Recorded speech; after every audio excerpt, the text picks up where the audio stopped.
मुरली अमृत की धारा है धारा, जो देती दुखों से किनारा। मुरली अमृत की धारा है धारा, जो देती दुखों से किनारा। भूले जीवन में हो जाए शिव बाबा मुरली में समझाए। भूले जीवन में हो जाए शिव बाबा मुरली में समझाए। तुम्हें देव। ओम शांति। आज की तारीख है 2/6/2022 की साकार मुरली। बाबा के महावाक्य। मीठे बच्चे, सत्य बाप तुम्हें सब सत्य सुनाते हैं। ऐसे सच्चे बाप से सदा सच्चे रहना है। अंदर में कोई भी झूठ कपट नहीं रखनी है। प्रश्न: संगम पर तुम बच्चे किस कॉन्ट्रास्ट को अच्छी तरह से जानते हो? उत्तर: ब्राह्मण क्या करते और शूद्र क्या करते, ज्ञान मार्ग क्या है और भक्ति मार्ग क्या है, उस जिस्मानी सेना के लिए युद्ध का मैदान कौन सा है और हमारा युद्ध का मैदान कौन सा है, यह सब कॉन्ट्रास्ट तुम बच्चे ही जानते हो। सतयुग अथवा कलयुग में इस कॉन्ट्रास्ट को कोई नहीं जानते। गीत। माता ओ माता।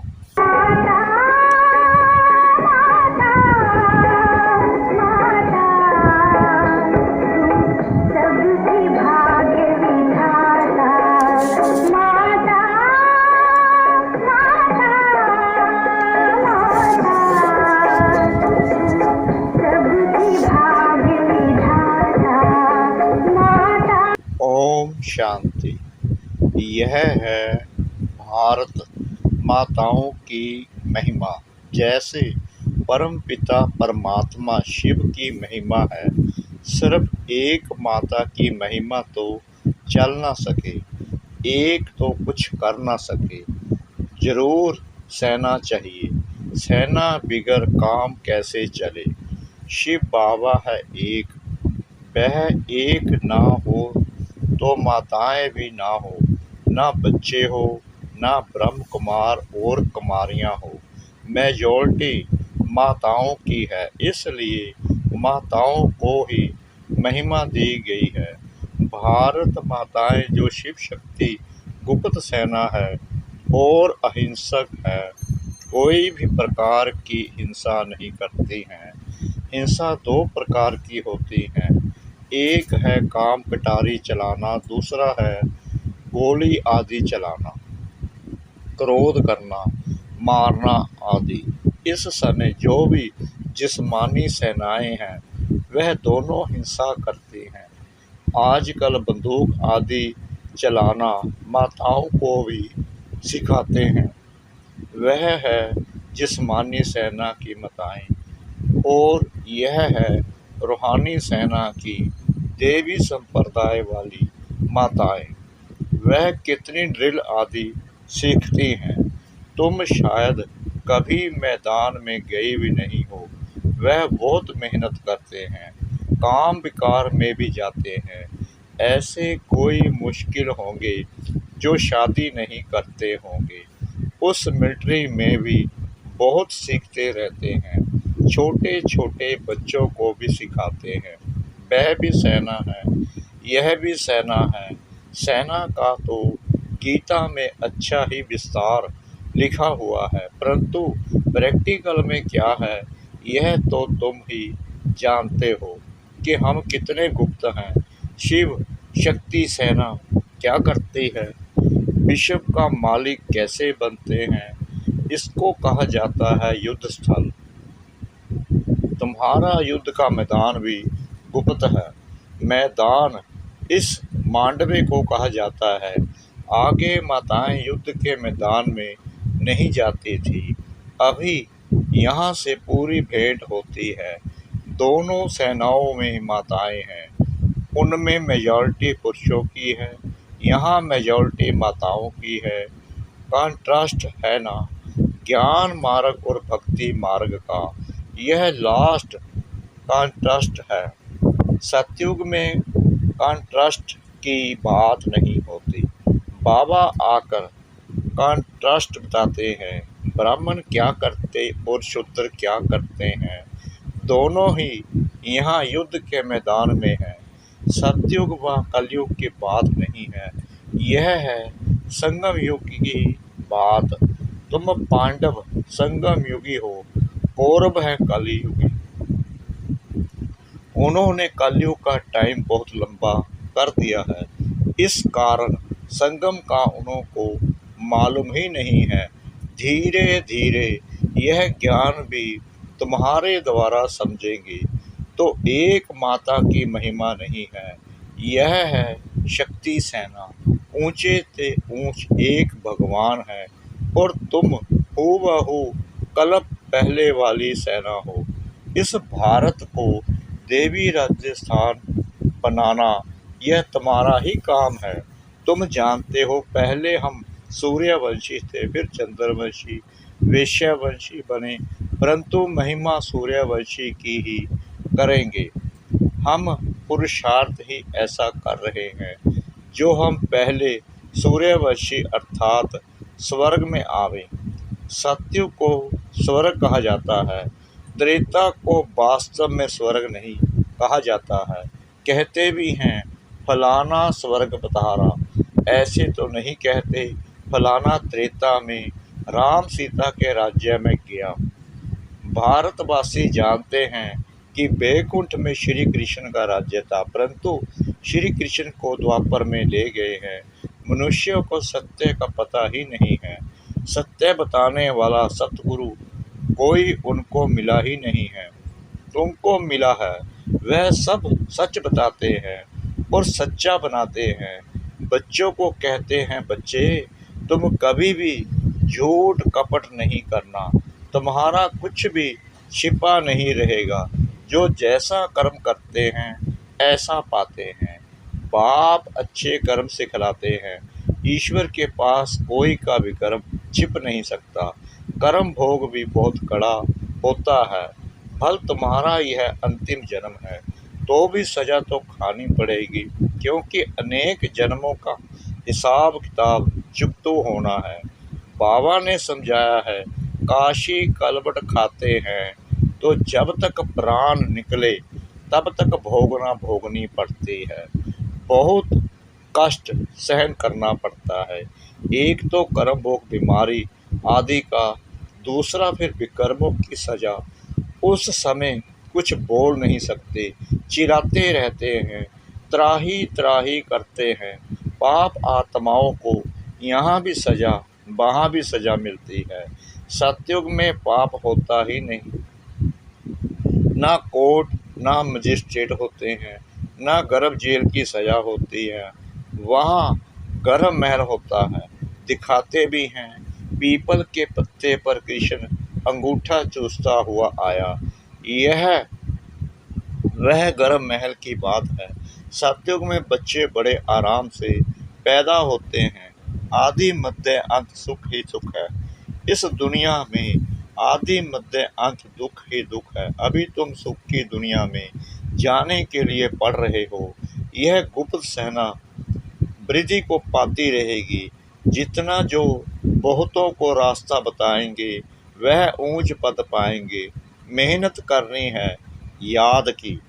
बेहद का वर्षा जो मिला था वह अब गवाया है, अब फिर से पा रहे हैं। लौकिक पाप पारलौकिक पाप दोनों को याद करते हैं।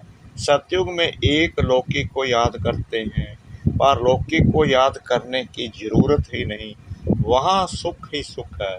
यह ज्ञान भी भारतवासियों के लिए है और धर्म वालों के लिए नहीं है, परंतु जो और धर्मों में कन्वर्ट हो गए हैं वह निकल आएंगे, आकर योग सीखेंगे।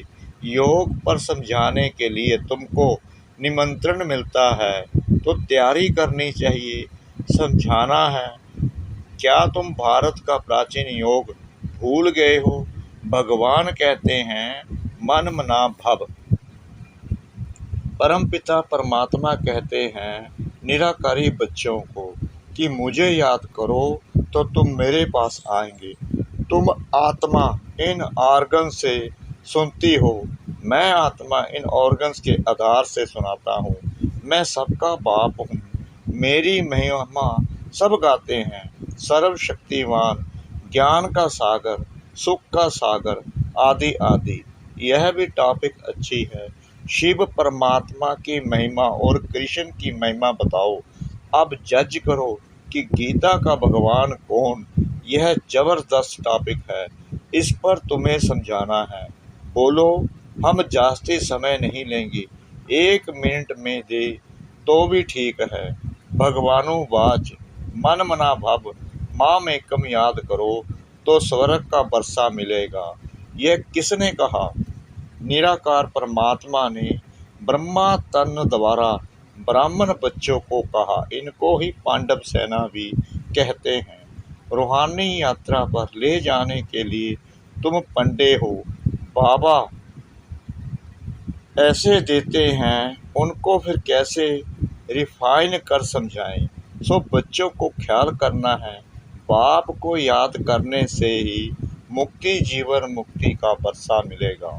हम ब्रह्म कुमार और कुमारियां हैं, वास्तव में तुम भी हो, परंतु तुमने बाप को पहचाना नहीं है। तुम बच्चे अभी परमपिता परमात्मा द्वारा देवता बन रहे हो। भारत में ही लक्ष्मी नारायण का राज्य था। छोटे छोटे बच्चे बुलंद आवाज से बड़ी बड़ी सभा में समझाएं तो कितना प्रभाव पड़ेगा, समझेंगे। ज्ञान तो इनमें है। भगवान का रास्ता ये बताते हैं। निराकार परमात्मा ही कहते हैं, हे आत्माएं, मुझे याद करो तो तुम्हारे विक्रम विनाश होंगे। गंगा स्नान तीर्थ आदि जन्म जन्मांतर करते करते पतित ही बनते आए। भारत की ही चढ़ती कला उतरती कला है। बाप राजयोग सिखलाकर चढ़ती कला अर्थात स्वर्ग का मालिक बनाते हैं। फिर माया रावण नरक का मालिक बनाती है। तो उतरती कला कहेंगे ना। जन्म बाय जन्म थोड़ी थोड़ी उतरती कला होती जाती है। ज्ञान है चढ़ती कला, भक्ति है उतरती कला। कहते भी हैं भक्ति के बाद फिर भगवान मिलेगा, तो भगवान ही ज्ञान देंगे ना। वही ज्ञान का सागर है। ज्ञान अंजन सतगुरु दिया, अज्ञान अंधेर विनाश। सतगुरु तो एक परम पिता परमात्मा ही है। महिमा सतगुरु की है ना कि गुरु की। गुरु लोग तो ढेर हैं, सतगुरु तो एक है। वह सदगति दाता पतित पावन लिबरेटर है। अभी तुम बच्चे भगवानुवाच सुनते हो। माम एकम याद करने से तुम आत्माएं शांति धाम चली जाएंगी। वह है शांति धाम, वह है सुख धाम और यह है दुख धाम। क्या इतना भी नहीं समझते? बाप ही आकर पतित दुनिया को पावन दुनिया बनाते हैं। तुम जानते हो बेहद का सुख देने वाला बेहद का बाप ही है। बेहद का दुख रावण देते हैं, वह है बड़ा दुश्मन। यह भी कोई को पता नहीं है कि रावण राज्य को पतित राज्य क्यों कहा जाता है। अब बाप ने सारा राज हमको समझाया है। हर एक में यह 5 विकार प्रवेश है, इसलिए 10 शीश वाला रावण बनाते हैं। यह बात विद्वान पंडित नहीं जानते हैं। अब बाप ने समझाया है राम राज्य कब से कहाँ तक चलता है। यह बेहद की हिस्ट्री ज्योग्राफी समझाते हैं। रावण है बेहद का दुश्मन भारत का। उसने कितनी दुर्गति की है। भारत ही हेवन था, जो भूल गए हैं। अभी तुम बच्चों को बाप की श्रीमत मिलती है। बच्चे बाप को याद करो। अल्फ और बे परम पिता परमात्मा स्वर्ग की स्थापना करते हैं। रावण फिर नरक स्थापन करते हैं। तुमको तो स्वर्ग स्थापन करने वाले बाप को याद करना है। भल गृहस्थ व्यवहार में रहो, शादी आदि पर जाओ, जब फुर्सत मिले तो बाप को याद करो। शरीर निर्वाह अर्थ कर्म करते हुए जिसके साथ तुम्हारी सगाई हुई है उसे याद करना है। जब तक उनके घर जाएं तब तक भल तुम सब कर्तव्य करते रहो, लेकिन बुद्धि से बाप को भूलो नहीं। अच्छा, मीठे मीठे सिकला दे बच्चों प्रति माता पिता बाप दादा का याद प्यार और गुड मॉर्निंग। रूहानी बाप की रूहानी बच्चों को नमस्ते। हम रूहानी बच्चों की रूहानी बाप दादा को श्रद्धा भरी प्रेम भरी नमस्ते। शुक्रिया बाबा, शुक्रिया बाबा, शुक्रिया बाबा, इस मीठी मीठी मीठी मुरली के लिए। धारणा के लिए मुख्य सार। नंबर 1, सजाओं से छूटने के लिए अपने सब हिसाब किताब चुकतू करने हैं। सच्चे बाप से कुछ भी छिपाना नहीं है। झूठ कपट का त्याग करना है। याद की यात्रा में रहना है। नंबर 2, जैसे बाप अधिकारियों पर भी उपकार करते हैं ऐसे सब पर उपकार करना है। सबको बाप का सत्य परिचय देना है। वरदान, ईश्वरीय संस्कारों को कार्य में लगाकर सफल करने वाले सफलता मूर्त भव। जो बच्चे अपने ईश्वरीय संस्कारों को कार्य में लगाते हैं उनके व्यर्थ संकल्प सत्य खत्म हो जाते हैं। सफल करना माना बचाना या बढ़ाना, ऐसे नहीं, पुराने संस्कार ही यूज करते रहो और ईश्वरीय संस्कारों को बुद्धि के लाकर में रख दो। जैसे कईयों की आदत होती है अच्छी चीज़ें व पैसे बैंक अथवा अलमारियों में रखने की। पुरानी वस्तुओं से प्यार होता है, वही यूज करते रहते। यहाँ ऐसे नहीं करना। यहाँ तो मनसा से, वाणी से, शक्तिशाली वृत्ति से अपना सब कुछ सफल करो तो सफलता मूर्त बन जाएंगे। स्लोगन, बाप और मैं, यह छत्र छाया साथ है तो कोई भी विघ्न ठहर नहीं सकता। बाप और मैं, यह छत्र छाया साथ है तो कोई भी विघ्न ठहर नहीं सकता। सभी ब्राह्मण बच्चों प्रति विशेष अटेंशन। परमात्म महावाक्य, एक बल एक भरोसा, अर्थात सदा निश्चय हो कि जो साकार की मुरली है वही मुरली है जो मधुवन से श्रीमत मिलती है। वहाँ श्रीमत है, बाप सिवाय मधुवन के और कहीं मिल नहीं सकता। सदा एक बाप की पढ़ाई में निश्चय हो।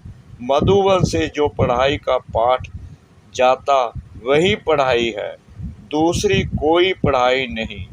अगर कहा भोग आदि के समय संदेशी द्वारा बाबा का पाठ चलता है तो यह बिल्कुल रॉन्ग है, यह भी माया है। इसको एक बल एक भरोसा नहीं कहेंगे। मधुबन से जो मुरली आती है उस पर ध्यान दो, नहीं तो और रास्ते पर चले जाएंगे। मधुबन में ही बाबा की मुरली चलती है, मधुबन में ही बाबा आते हैं। इसलिए हरेक बच्चा यह सावधानी रखे, नहीं तो माया धोखा दे देगी। ओम शांति।